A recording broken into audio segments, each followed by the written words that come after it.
Representative Franz Castro ay nahatulan ng Tugum City Regional Trial Court noong July 3, 2024 dahil sa paglabag sa Section 10A ng Republic Act 7610 o ang Special Protection of Children Against Abuse, Exploitation and Discrimination Act. Kasama niya sa hatol sina dating bayan muna representative sa Turo Campo at 11 iba pa. Ang kaso ay may kaugnayan sa insidente noong November 2018 kung saan inilipat nila ang 14 na batang lumad mula sa isang paaralan sa Talaingod, Davao del Norte patungo ng Davao de Oro na sinasabing walang pahintulot ng kanilang mga magulang at walang kasamang mga otoridad.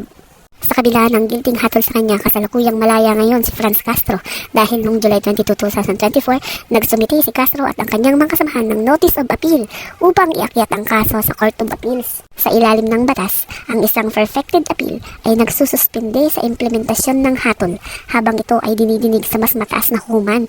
Dahil dito, nanatili siyang malaya habang hinihintay ang desisyon ng Court of Appeals.